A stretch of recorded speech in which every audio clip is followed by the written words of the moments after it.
Hello everyone. Thank you for your patience and welcome to the webinar titled How to Easily Copy, Migrate, and Archive Oracle Clinical Studies in Global Libraries, presented by Michelle Engler, the developer of BioPharm Systems Accel-Copy application. I'm Eugene Sepinov, the marketing manager at BioPharm, and I will be going over some housekeeping items before I turn it over to Michelle. During the presentation, all participants will be in listen-only mode. However, you may submit questions to the speaker at any time today by typing them in the chat feature located on the left side of your screen. Please state your questions clearly. Note, other webinar participants will not see your questions or comments. Nonetheless, your questions to the speaker will be addressed as time allows towards the end of the presentation. If you still have unanswered questions after the webinar or would like to request information from BioPharm, feel free to visit the company's website for contact information. As a reminder, today's webinar is being recorded and will be posted on BioPharm's website within 24 hours. We will also be emailing you a link to the recording. This concludes our housekeeping items. I would now like to turn the call over to Michelle Engler. Thank you, Eugene. This is Michelle Engler. I'm going to share my desktop here. You should be able to see a presentation in a few minutes. Okay, so welcome to this webinar. It's my pleasure to present a solution for migrating, copying, archiving studies. It's something that we've been working on and thinking about for a long time and has come to fruition after going through the painful process of migrating databases using cloning and other techniques.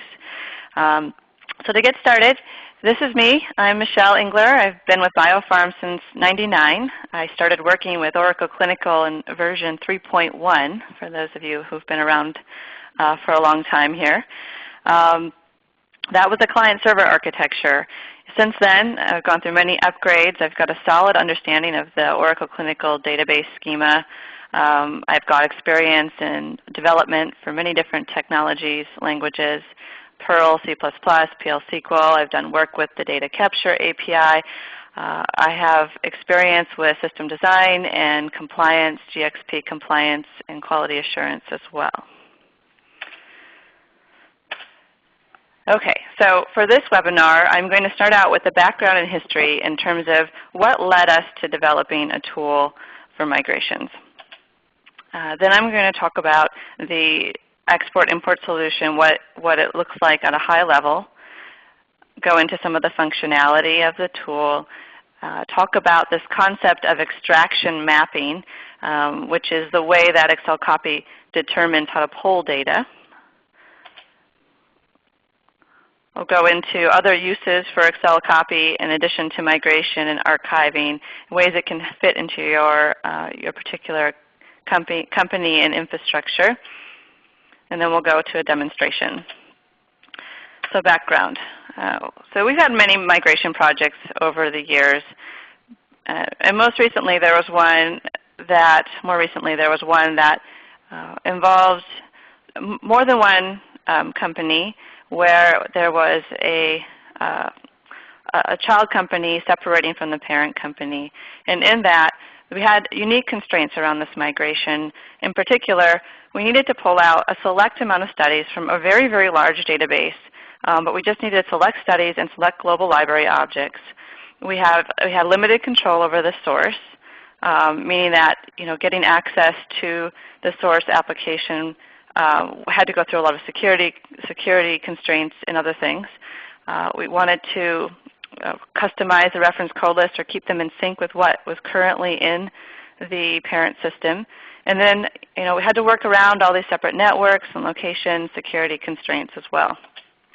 So we went over some of the potential solutions for this migration, one of them being probably the more common one, which is to clone the database instance and then hand delete out the studies and the other objects that are not desired or not part of the new database.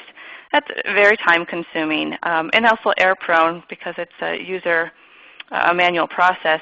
So in addition to just doing the hand delete, there also was concept of having to develop some sort of scripts to verify that things were deleted properly.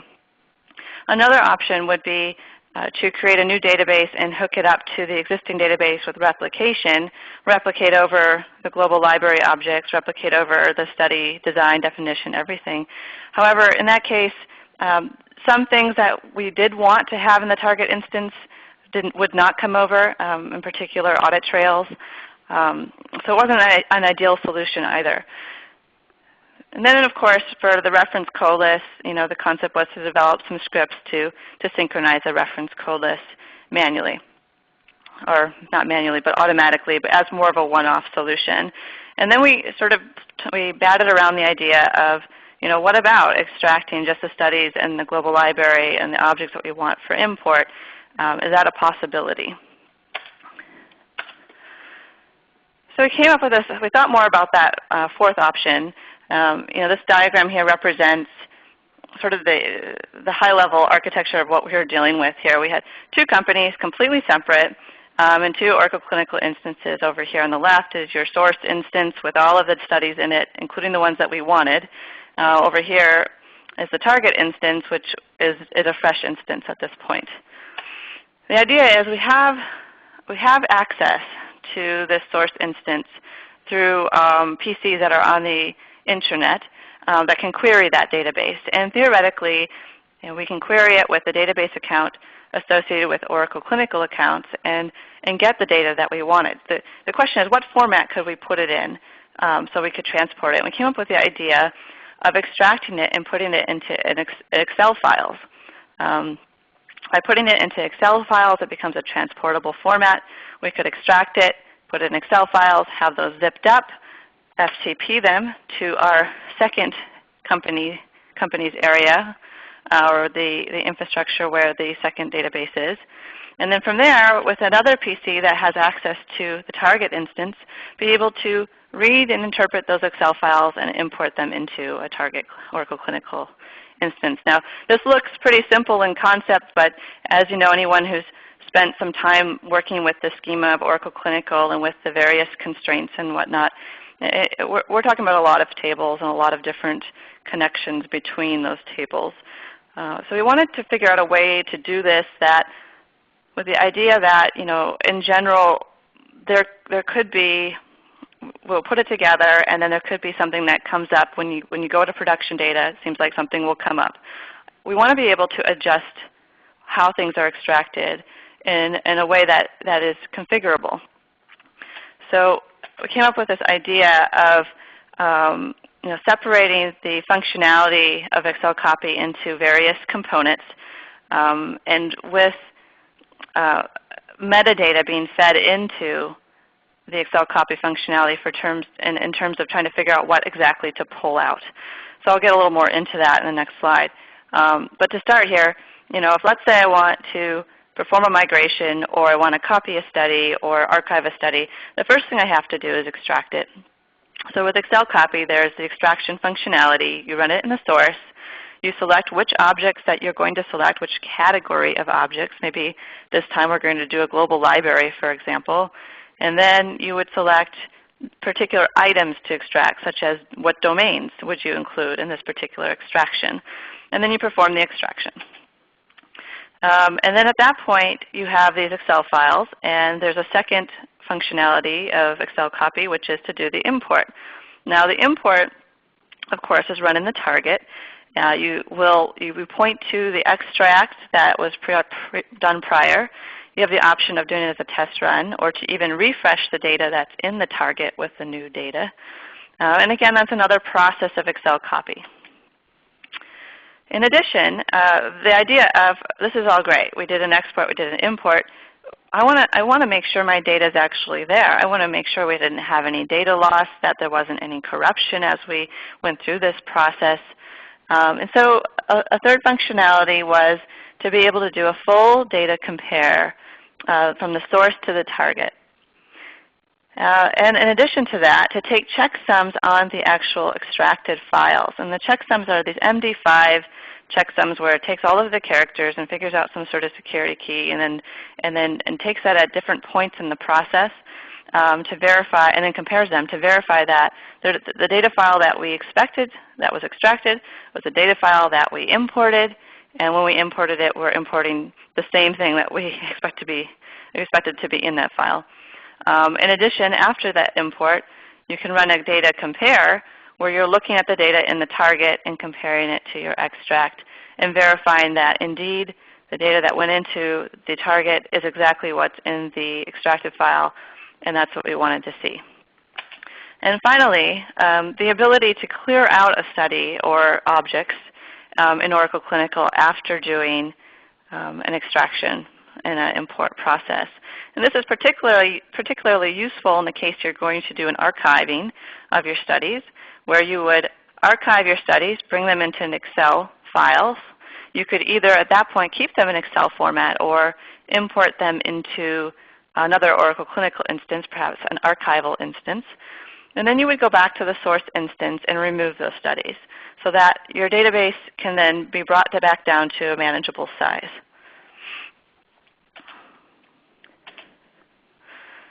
So what about this extraction mapping? You know, when you're doing this kind of migration, it makes sense to be able to break it up into logical pieces. You know, oftentimes we want to do a full study and full glib and bring, or maybe even the entire database, and that's all possible with Accel-Copy. However, there's other times that certain parts of the system should be extracted, should be refreshed, synchronized, removed, whatever. And so the idea is that we have these preloaded definitions, which are extraction mappings of how, you know, what components could be taken out with these processes. Now, these are validated, but there's also the option to either modify those definitions or to add new ones. Now, the definitions, really the source of it is another Excel file that lists out all of the tables that are included in your extract, in your import, lists out, you know, how that data is being pulled, how that data would be deleted in the case that it was a delete operation. All those things are captured in these extraction mappings. And it's good because it can be customized as needed, of course with lots of validation around doing that, but it can be customized as needed in the case that there's some unique constraints for a particular company, including not even limited to the fact that, you know, there could be perhaps another application that you want to be including in this, some custom applications, for example.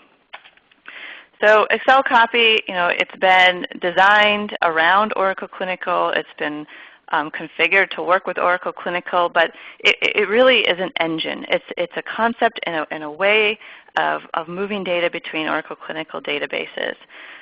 So to that end, it could be used for other products as well, especially customizations to Oracle Clinical and things like that. It could easily be expanded to include those. It also supports the option of real-time data transformation, and this could be as simple as, you know, make all the Ys in this database yes in the target database. But it could also be that you want to change the format. Maybe you're pulling data from Oracle Clinical and wanting to put it into a different system. So you need it to be in a different format, and that also could be supported with Accel-Copy by use of these extraction mappings. Okay, other uses for Accel-Copy. You could use it for database management operations, such as I've mentioned, migrating or archiving studies. It could also be used for support and training. It's easy to refresh parts of studies. For example, maybe you have a study in prod and a study in test, and you're running your study and it comes up with some sort of problem. Well, in order to diagnose the problem, the idea is to be able to copy that data into another instance without having to do a full refresh and impact all different users. Well, this tool can support that. It can support only updating maybe the data definition or only updating the glib definition or whatever. It has that ability. And in addition, if you're doing training, you know, often what happens is you set up certain objects, like a baseline of objects for doing your training. And then you conduct the training, and then after that's done, your data is now dirty. It's got, you know, whatever was entered during the training session. What you'd like to do is get back to baseline. Well, historically, the only way to do that is to completely restore the entire database. Well, with Accel-Copy, you can literally take an extract of your baseline data and then conduct your training, and then remove that training study and re-import it from your baseline, and you're back to the square one again. You're back at the starting place. So you have that ability as well with this concept. And it can also be used to easily synchronize reference code lists, sites, investigators, other global data such as regions, programs, projects. It can be used to keep those in sync. And then finally, as a QA tool, it has this compare functionality, which is particularly useful. Let's say that you're doing a major upgrade to the system, and you want to be sure that the data that was there prior is the data that's there after, and there was no corruption to that data. Well, one of the things that you can do is you can run an extract of your data, your database before, and then you can do the upgrade, and then you can run a compare job to verify what's been extracted against the new upgraded system and ensure that your data is intact. There's reports on everything. There's line item. Every single record that was compared is listed out. And so you have all of that information not only for your own confidence in the system, but also for your QA requirements.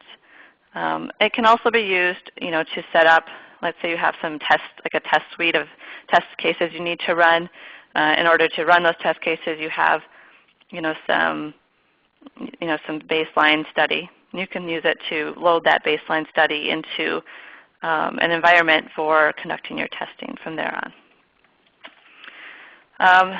So about BioPharm Systems, I put this slide in here because it occurred to me that for those that aren't familiar with BioPharm, it might be important to know that BioPharm has been working with Oracle Clinical since the mid-1990s.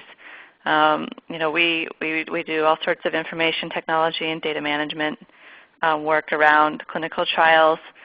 We've done implementations, migrations, customizations, supported data management, all sorts of things around these clinical trials. So we really have a house of experts in this industry that can help, that can make these products, but also can help with any questions that you have. They're coming from an experienced place when they're providing information. So, and then lastly, here's the contact for the sales people at BioPharm. There's Vicki Green. She's a North American contact. And then there's Rudolph, and he's the European contact. So I'll put the slide up again when I'm doing the questions. Right now I want to go to the demonstration. And I'm going to leave a significant amount of time for questions, just so you know. So if you do have them, feel free to put them in the chat window. Do include the context for where the question is coming from, because I'll be answering them at the end. So for example, if you say, well, what about this on this screen? I won't know what screen we're talking about. So please put the context of the question so that I'll be able to provide a good answer.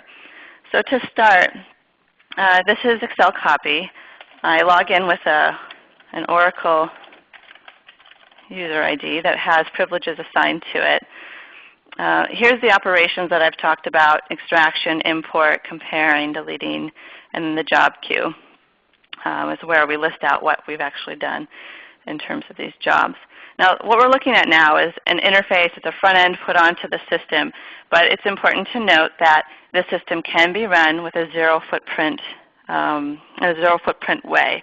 It does have a command line interface that goes to the same functionality, and that can be important in the case that you can't install something in your instances, or it doesn't make sense to. This particular infrastructure is installed on an application server, has a small database schema to record the operations that are being done. So let's start out with, let's extract global library objects. So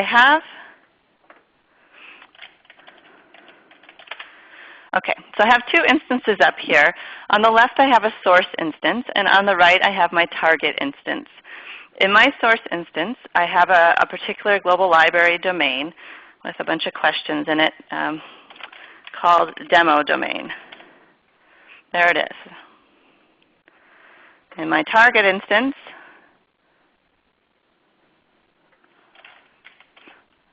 I only have this other domain, BPS46A. What I want to do is take this demo domain and migrate it into my target instance. So to start, I will do an extract from my source instance. I come here to extract source data. It asks me to select a source environment. I do that, and then it comes to extract type. And here's where those extract mappings come into play. Now I can configure which mappings are available for which instances can have whatever operations done. Some can do delete, some cannot. These things are all configurable as well. I have it pretty open right now just so that I can do the demonstration. But that's important to note that there are abilities to limit this functionality and also to limit the global functionality of who can do extracts, who can do imports, and whatnot. So getting back to it, here I'm going to select my extract type of global library. When I do that, it's asking me to provide an extract name, and this is how I'll refer to this extract going forward. I have the option of putting an email address in here, and that's really critical for jobs that are more relevant for jobs that are that will take a longer time. What will happen is it'll email the notification email address with a status when the job is complete, and therefore you don't have to keep coming back to the system to check on it. But in this case, it's a pretty short job, so we won't do that. Okay, so here I say I want to add an item. It comes up and I can select my item of domain, and I'm going to import this demo domain. I select it from the list. I click Add Item, and then I click Extract. Now what it does is it creates an extraction job that's going to run in the background. It gives me a job number of 70 and says to check the job queue. So I come over here to the job queue, and I can query then my job. And so it already went through, and as you can see, it has a status of complete. I know when it started and ended. I know what the source database is. We have table counts and row counts of what was extracted. I can also click on this job ID, and then I can see the log files. I'm sorry, you see the log file for the job. And for this particular one, it's listing out what my parameters are going into doing this extract. And then it's listing the various tables that are involved in it along with the counts of what was extracted. When I do that, what actually happens on the server is that these Excel files are created. And so if I go here on the server under a special directory, we'll see that we have questions, question groups. We have an Excel file for every table. And if I open those up, you'll see that there's my data. The nice thing about Excel, as opposed to XML or some other format, is that it's very easy to read. I can filter on these fields, and it goes all the way through here. And also, we have an info tab that's generated where it's giving more information and providing counts about what was taken and what the checksums are and things like that. So this is what's getting generated when we run the extract.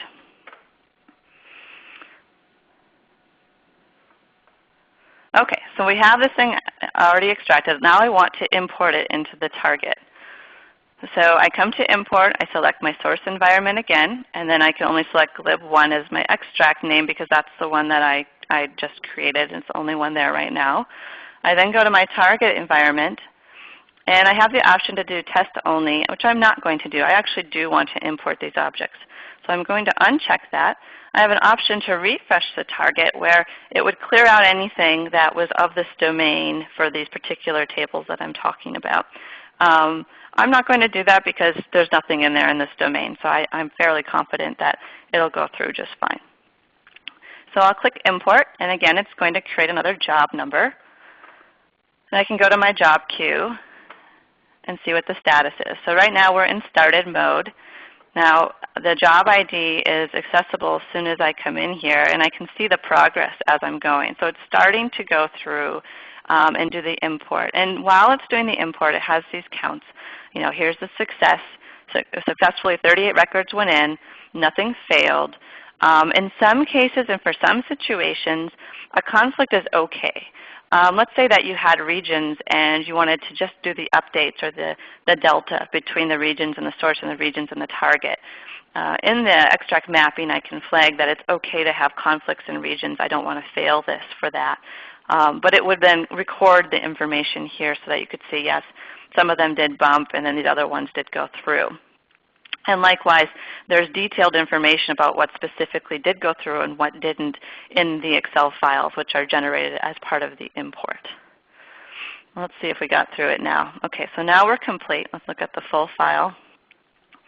So it went through and did all of these values, and then it does the row count checks. These are those MD5 checksums to ensure that there's been no data loss in these Excel files from when I extracted and from now when I've imported. Okay, so that's done. Now there's one more thing about this particular operation, and that is we don't have this domain, demo domain in our reference code list.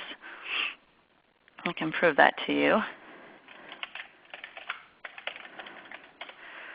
It's not here. So even though the objects are in my database, I won't see them until I reconcile this domain issue. Okay, so it's here in my source. It's not in my target. What I'm going to do is I'm going to set up my target to be the same as my source.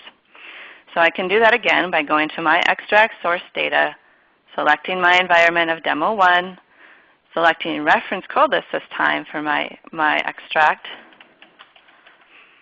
And then when I click Add Item, the item type I'm going to be loading is reference code list. And here's your local installation code list for synchronization. I click Add Items. I click Extract. Again, we make a job. Go to the job queue. That happened quickly. There's only 3 records in there. So now I'm going to go to Import to Target. So source again is demo 1. I'm going to move my ref 1, development target, not test only. This time I'm going to refresh. I want to have an exact copy in my target database of what I have in my source. So I click refresh, and then I go ahead and import. We come back to the job queue and see that the job has been started and now complete. If we look at the log file, you see with this refresh, it starts out by clearing out what's there. So I did expect it to clear 2 values. That looks good. And I come in here again and I see, okay, it put 3 values in. Well, great. Let me take a look. I come back to my instances.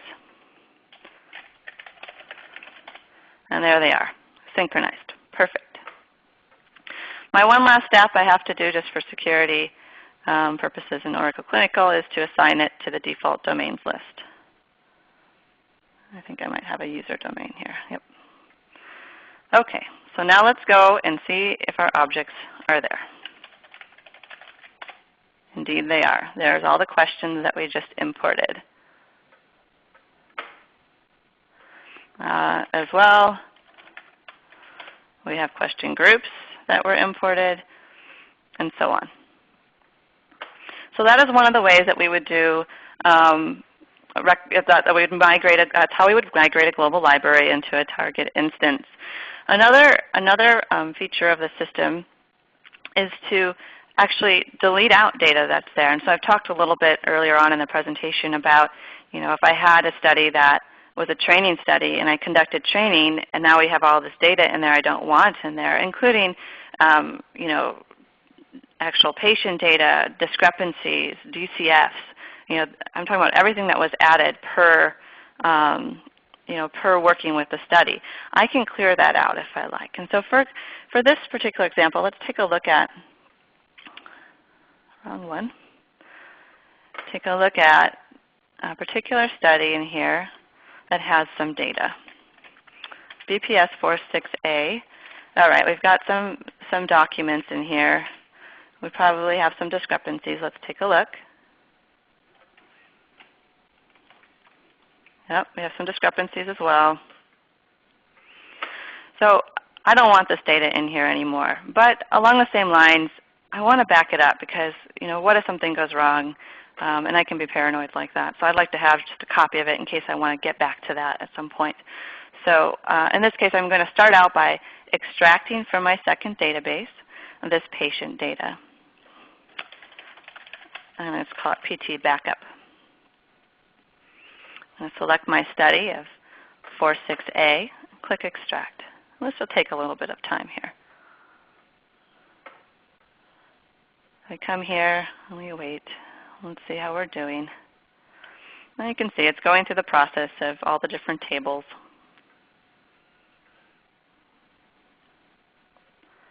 Run DCF page entries. One more. Okay, there we go. We made it through. So now we've backed it up, and now what I want to do is just clear that data out. I don't want it in there anymore. So I'm going to go to Delete Items.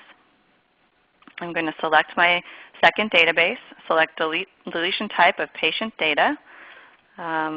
Clearing, we'll say we're clearing training study.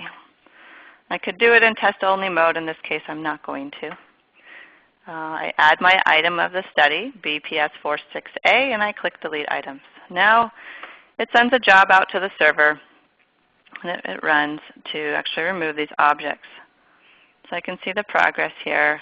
It's starting to go where it's deleting out what I need it to. Oh, we're really pretty fast. We'll wait for it to update the end status. So it's complete there. There we go. We got it complete. Okay, so let's go and look. Did it actually remove our data? Did it do what we wanted it to do? So I'll go back in here to data entry, and again I'm going to query it up. And as you see down here, there's no records in this database anymore, in the study anymore. And then I can go to the discrepancy database and see are there any discrepancies in here. Nope, there's no more discrepancies in here either. So it looks like it did clear it out. But let's say, uh-oh, I made a mistake. I really didn't want to clear that out. I can now put it back into the database as well. So you can see now we can actually we have more motion to what we're doing in terms of managing our studies. So here I'm just going to re-import this data because I feel more comfortable having it in there. So now at this point I have the same source and the same target, and that's perfectly acceptable. And I'm just going to click Import, and now that job will run and put the data back in. So the other thing that can be done in a similar fashion, after I do an import, is to do a data compare. Let's wait for this job to complete, or just make sure it completes before we continue here. The import takes a little bit more time. There's more going on in the database in order to ensure that things are right. Checks for unique key conflicts before it does the import. It would flag any of those. So we have to be patient.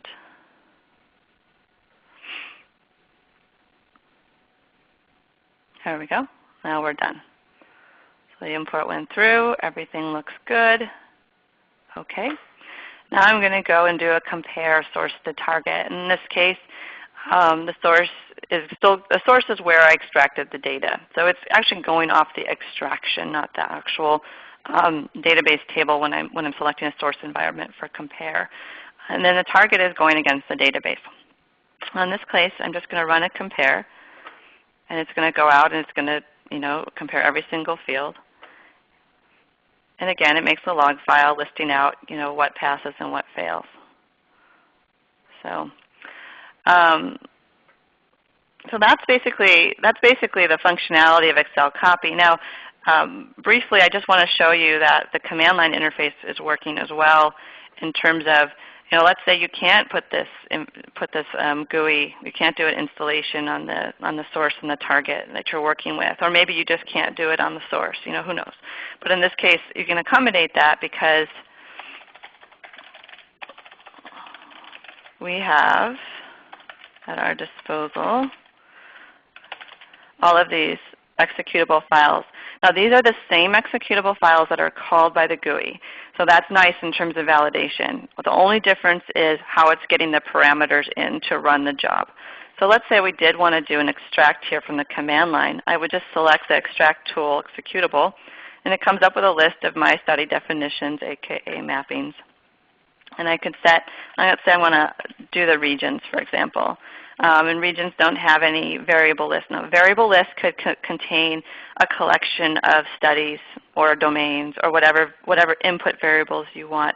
In the interface, we were selecting the items, and in this particular fashion, it links to an Excel file. Let me show you, actually. So here's an Excel file that lists out the variables that are included, and you can reference whatever one you want. So I just have to enter my connection information for the database. I'm going to extract my regions from it. I can then do a full extraction. I can extract just a particular table within that mapping, whatever I like to do. But in this case, I'm going to do a full. I'm going to give it a name. This again is your extraction name. And it's going to go out and it's going to run the extract. So it pulled out 10 regions and 8 components. And now if I come here and look at my list of files here, I can see, oh, okay, indeed, it did. Here are the regions it pulled out. So, similar fashion, I can use that to do imports and compares and deletes. It's all the same functionality, but the important piece being that you don't have to have it be installed. You don't have to have any sort of database schema with it at all. It can actually interface just strictly through database connections and credentials. So that said, I wanted to leave significant time for questions, and we're at, we have about 20 minutes or so to go here. And so I think it's a good time to open up the floor to questions. And Eugene will be reading your questions and then posing them to me live, and then I'll respond to them as best as I can. Great. Thank you, Michelle. At the moment, we don't have too many questions. I think the group's being a little quiet. This morning we had tons of questions, so I'm sure they'll continue coming in. So go ahead, please, and type in your questions in the chat window, and we'll get to them. First question is, are these changes in the OC audit trail?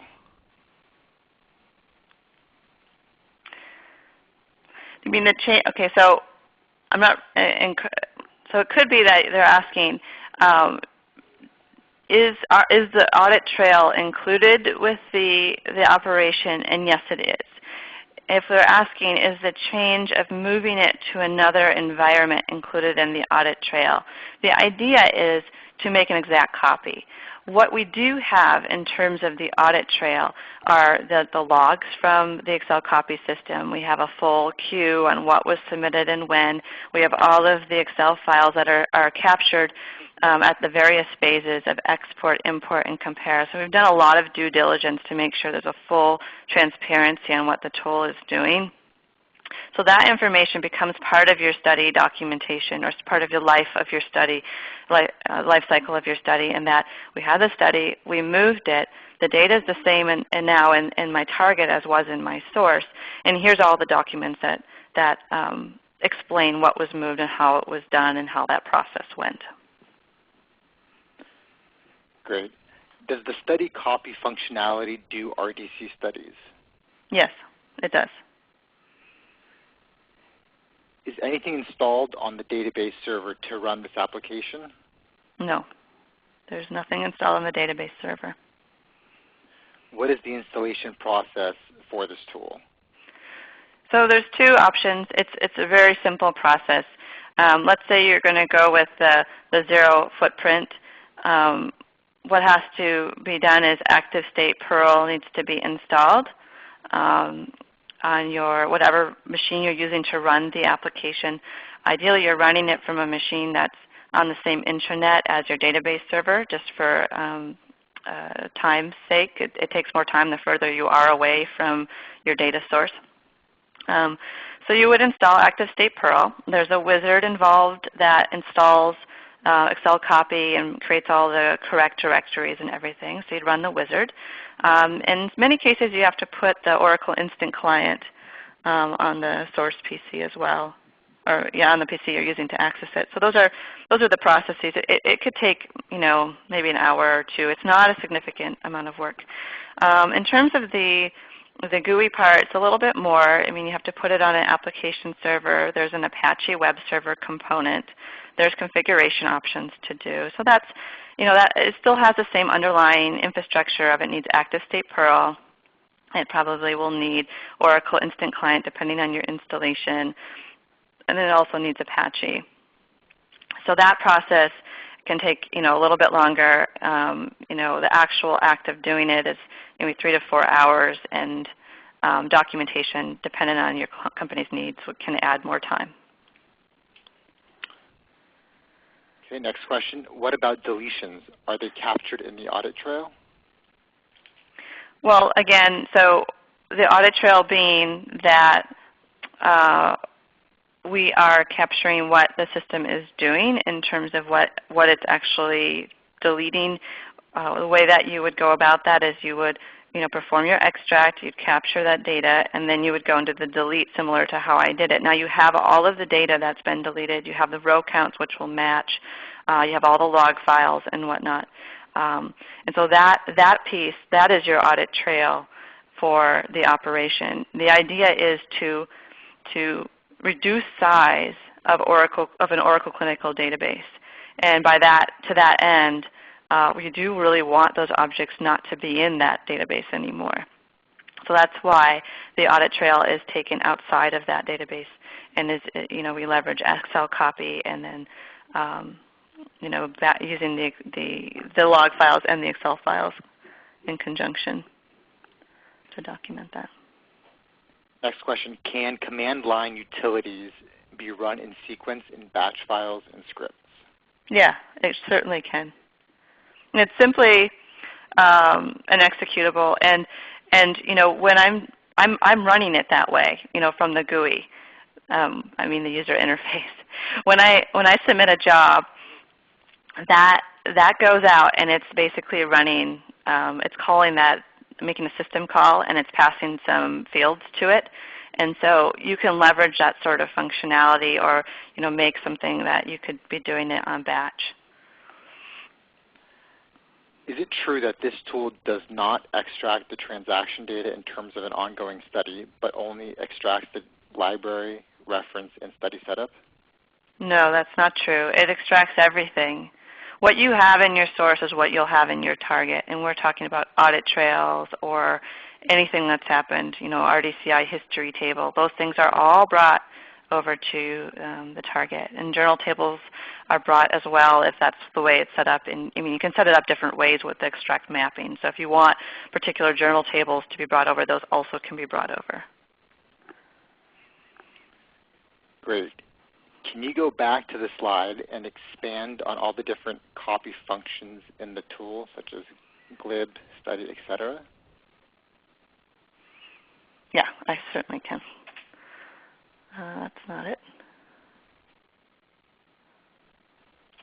This one. So I think in this case, when we're talking about these preloaded definitions, this was just my best guess of ways that the tool would be used. We have this first one here, a full study in glib. This one would allow you to select one or more studies, one or more global library domains as your items or your variables. And from that, it would pull everything you would expect in terms of any regions that are referenced, any organizational units, all of that stuff is included if it's referenced by the study.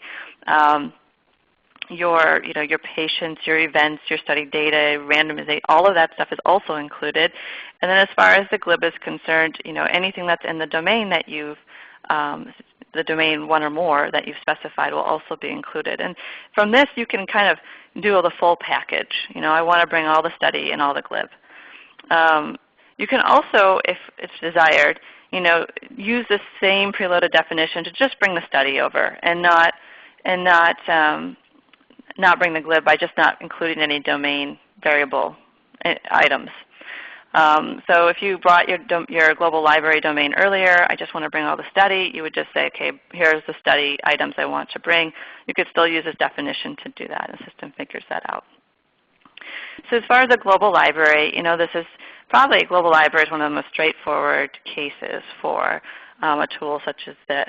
We're creating global libraries. If you have more than one instance, you want to have those objects available. To have to recreate them is time consuming. So you may just want to have like a template global library that you preload into any new databases or whatnot. And so for this one, again, this is what you would expect: your questions, your question groups, your discrete value groups, discrete values, all of those pieces, your procedures, all those pieces that are involved with global library are brought over and you just specify again your domains. For study setup, we're talking about the non-data components of it. So we're talking about like the study definition, your study itself, the study itself, patients, any investigators and sites that are referenced, your study sites, things like that are all included. Things that would not be included if you're doing study setup would be any of the discrepancies, patient data, DCFs, those kinds of things would not be included in that particular extraction. Investigators and sites and unit programs projects, those are pretty straightforward. Those are just doing a full dump. I want to synchronize my investigators. Well, it's just going to go and get all of your investigators. Now, you can customize that if you want to just pull certain ones. Again, it's about looking at these definitions and deciding what you need to do for your particular environment. But this one, the way that's preloaded, just goes ahead and does all of it. In addition, the reference coldness, again, we're not providing ability to delete reference coldness themselves, but the reference coldness values oftentimes need to be synchronized between databases. How often has it been that we have a new database set up and then we have to figure out, okay, how are we going to get all these customizations that we put a lot of time and effort into, getting our list of values correct, how are we going to get that into our target instance? And so in that case, we're talking about selecting what reference code list you want to have synced. Again, you can make a group of them, and then you can just go ahead and do the extract for all of those. So to the person that posed that question, is that enough information, or is there something more that or another question that you have in terms of this particular slide? Go ahead and chat that in the window if there's anything more. But I think that's pretty much. Yeah, it looks like that was the answer she was looking for. Okay, excellent. Okay, great. Great. So our next few questions have to do with validation. So they're pretty similar to each other, but I'll go ahead and ask them as they were presented. The first question is, do you provide an IQ, OQ, and PQ? Yes, absolutely. We have the full quality package around this, validation plan. The IQ, we call it the smoke test to be in line with the way Oracle Clinical references their IQ. And then the OQ, we have functional requirements. OQ references that. There's traceability between it. It's fully executed in-house, and we also provide that with the tool. So, and as far as the PQ is concerned, that's a little bit of gray area, I suppose. But what we do is we make a template for the PQ by design, because we follow the modified V software development lifecycle. By design, you really want our clients to do that testing, but oftentimes it's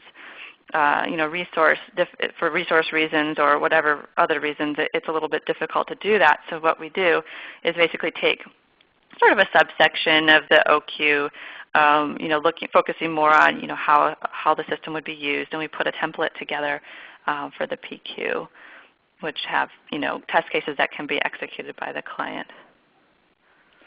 Okay, and a similar question is, can this application be validated to 21 CFR 11 compliance? And if so, are there validation scripts available to validate? Yes, yes, absolutely. I mean, with 21 CFR Part 11 compliance, what we're looking at is, the system is behaving in a predictable fashion. There's timestamps and everything. We know who's done things. We're sure there's no data loss.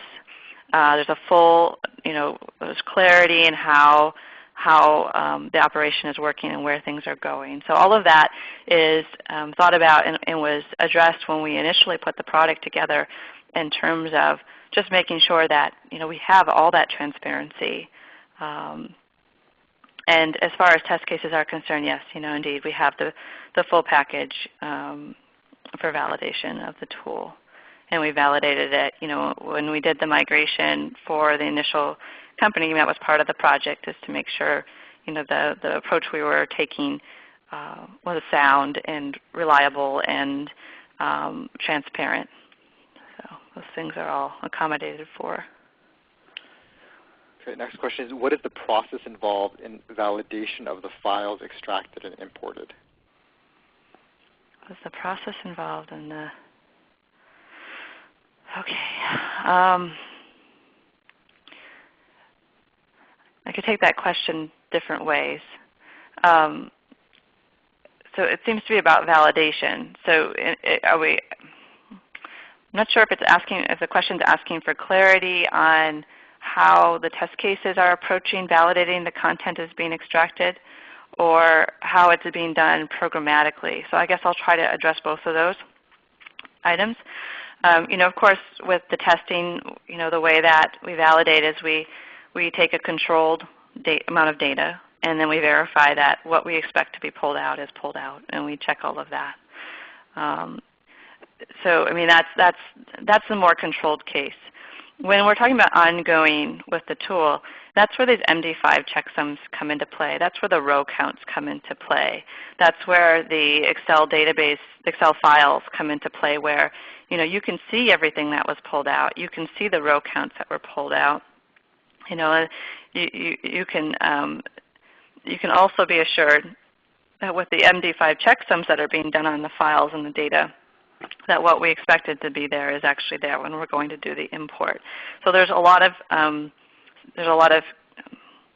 protection sort of in place in the tool itself to verify that what we have extracted is what we expected to. But as anyone knows, you still have to do a reality check. If I have 15 sites in my database and I extract and I get 14, okay, you have to go in and look at that. There should be some sort of a concept of checking it out. You can also write independent select statements against the database to try to get counts and things to take a look. So it depends on how far, as it is with validation. I mean, you can go as far as you want with it, and it just depends on the risk analysis as to what you need to do. But as far as our validation, of course, we've done all of that, verifying that what comes out is what we're expecting to, looking at it from the field by field perspective. So I hope that I answered that question. If I didn't, please do let me know, and I'll elaborate. Next question is this used only for OC objects, or can it also be used for RDC objects? That's a good question. So OC and RDC are, they use a lot of the same objects. There's not a lot of differences. I mean, the difference is really in the front end, and there's been some tables and configuration settings added for RDC. So as far as this tool is concerned, it's all one and the same. And yes, indeed, it does take into account RDC objects as well as OC objects when it's migrating studies or parts of studies or whatever.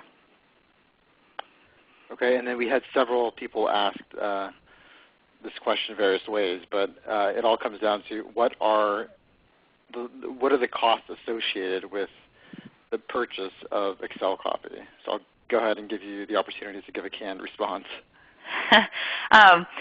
So I'm not very good at canning things, as you know, Eugene. I shoot from the hip a little bit more. But I would like to just say that there's different uses for this tool. There could be a company wants to have a migration done, and they want to contract with BioPharm to help with that. Well, in that case, we have this tool at our disposal. Purchasing the tool isn't necessarily on the table. There's other scenarios for using the tool. There's other approaches, and because of that, it's something that we historically give to our salespeople to kind of work out the various requirements of the client and work out the pricing with them. So I would encourage you. I have this contact slide up here. But I encourage you to contact Vicki or Rudolph with any questions regarding pricing and to discuss your various requirements in terms of how Accel-Copy would fit and what the cost would be associated with that. Okay. How do you integrate this tool with OC?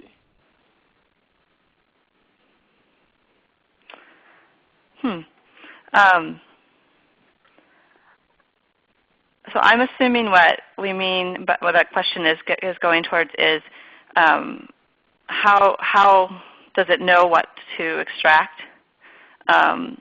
And I can show you the extraction mappings that would kind of probably put a little bit more light on that.